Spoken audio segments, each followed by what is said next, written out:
This question must be answered because at all levels of the game, positioning is crucial.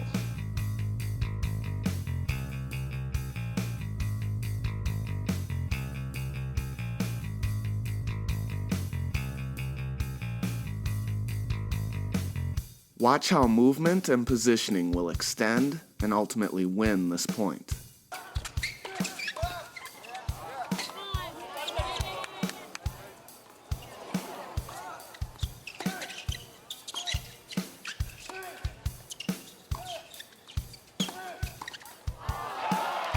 Many different strategies can be successful at all levels of the game.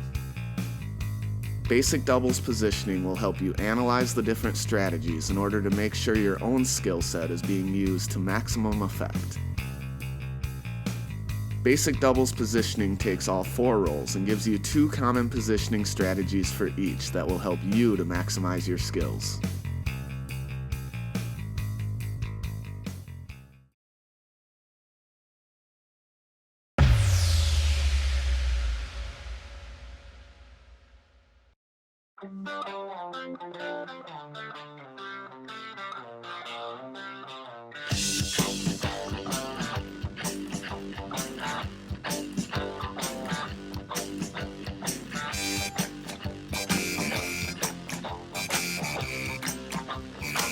The tennis world has a problem when prominent figures speak poorly and inaccurately about the game. McEnroe prefers the old days when there was one basic strategy that everyone followed: get to net. This was interesting tennis, but doubles has been changing with the time, and today there are many positioning strategies that have been proven to work.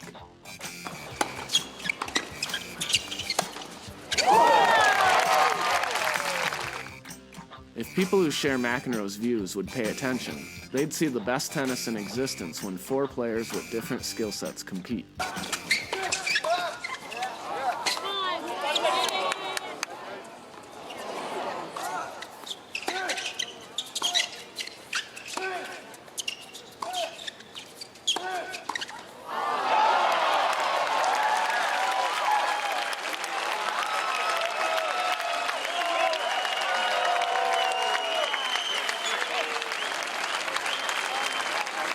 Basic doubles positioning breaks down the 4 roles and shows you how to maximize both your ground strokes and volleys with modern-day positioning strategies.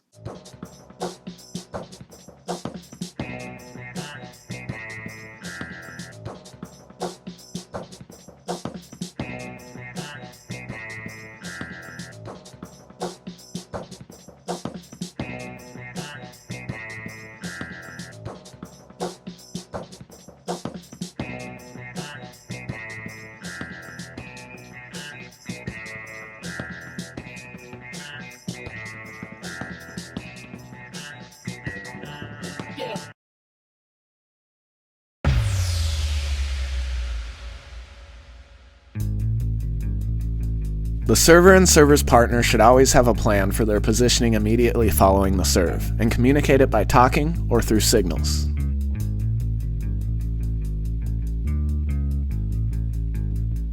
The server needs to know whether they're going to serve and volley or serve and stay back, and the court they're covering.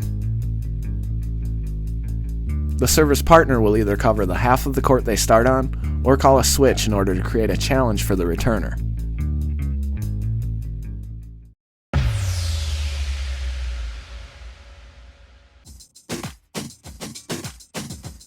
When serve and volleying, it is most important to have an understanding of the general area of the court you are covering as you move forward for your first volley. Partners are rarely each covering half the court. As server, you hope your partner at net will put away balls through the middle of the court, meaning a net player is likely to be covering an area of the court like this, making the server responsible for this. If the return is struck here, and the net player covers to here, they were covering about this area. The server, going into the point, should know they were covering roughly this area, though it changes based on the size, speed, and anticipation of the player at net. Knowing what area you're covering with your first volley is most important because it's your goal to split step in the middle of this area. The common error is to move too much to the middle of the court and expose yourself to angled returns. Most players would benefit by moving out, closer to the singles line for their first volley.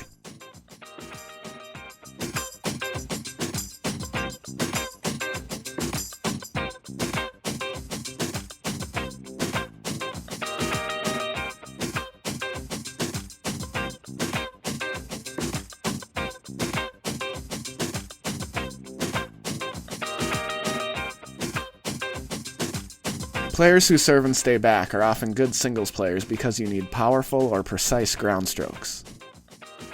Kids often stay back because they're too small to avoid getting picked on at net, or their serves aren't yet strong enough to move forward on. When choosing to serve and stay back, you'll be covering the same court as you would serve and volleying, which is based on how much court your partner covers at net.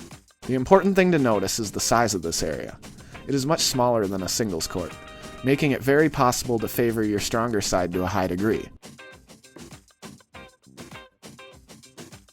A righty with a strong forehand should position themselves towards the middle on the deuce side, and outside the court on the ad side. A player more equal off both sides should position themselves in the middle of the area they're covering and almost never have to move far for any ball. This allows someone to set their feet and swing aggressively on most ground strokes.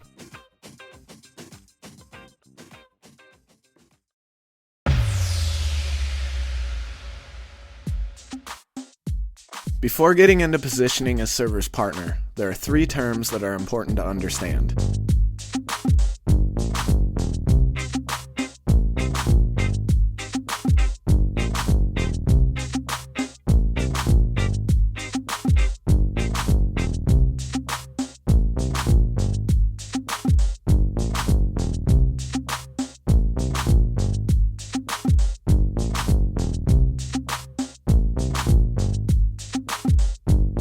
Stay is the most common positioning strategy.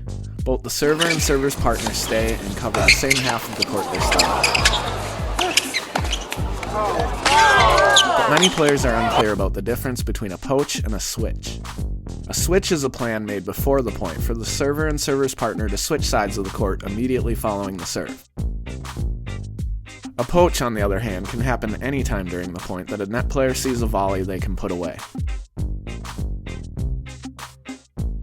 When choosing to stay, the server's partner is covering roughly the half of the court they start on. To cover the most court possible, it is essential to time your split step well and react quickly after the return is struck.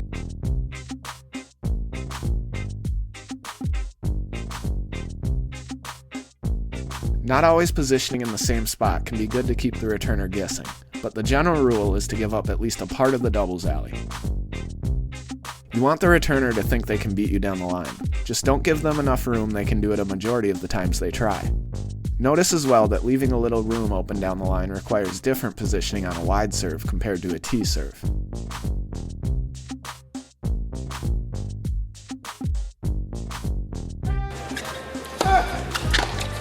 Switches are most commonly used at higher levels of doubles, but can be learned and used effectively by players at all levels. Partners know they're going to switch because they've talked before the point or used signals. The most common error by the server's partner is to leave too late. This often has them turning and running, which only gives them the ability to hit balls on one side of their body. Correct movement starts when you hear the serve struck, and before you actually see the ball. Players who line up in the center of the box should be able to make a quick shift, split step, and be covering an area like this. No one can cover every inch of the court, and the parts you want to give up are the corners like this, while taking away your opponent's most consistent target, the middle of the court. The common error on switches is to move too far to the other side. Most players are best off right around the middle of the court.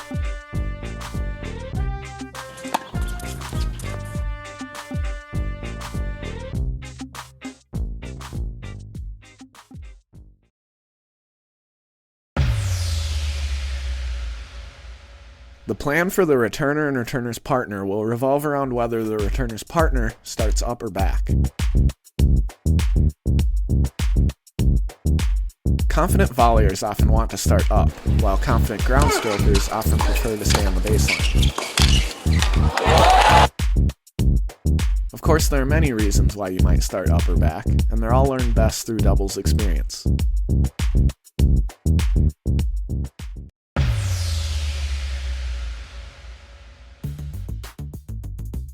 As returner with your partner up, it is your goal to set them up for a put-away volley. If the opposing server is serving volleying, a dipping ball below net level should be effective. If they stay back on their serve, a deep penetrating ball will best set your partner up to draw a volley. Following returns to net, the especially weaker second serves, can be a good way to pressure the server.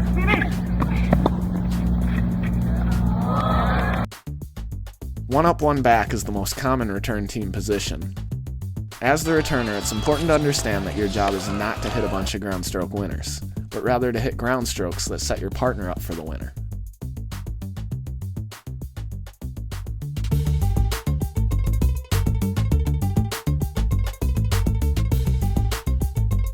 Playing two-back is often done by teams with two good ground strokers.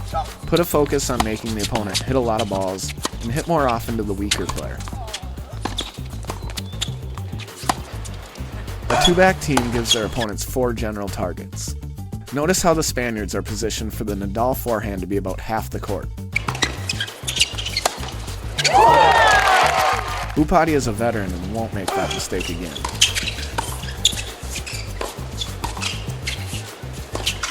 But Granollers' ground strokes are also very good, which is why they're very tough to beat two-back. And always trying to keep the ball away from Nadal forces Bhupathi into low percentage volleys. So how do you beat a two-back team like this? With deep, penetrating first volleys.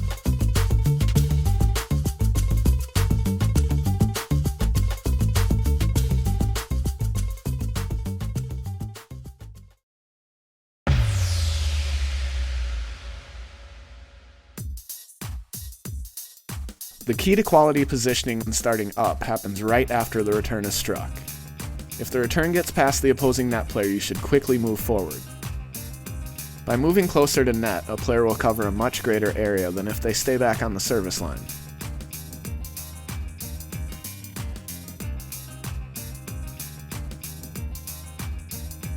This is Victor Pospisil, 2014 Wimbledon champion.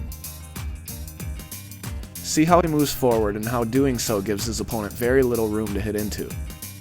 By the time he puts the ball away, he's just inches from the net.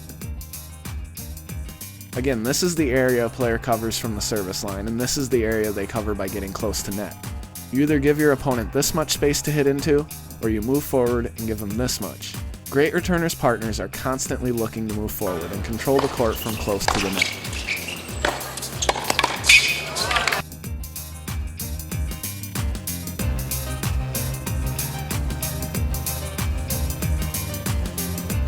Start back with your partner returning if you love your ground strokes or are getting hammered at net.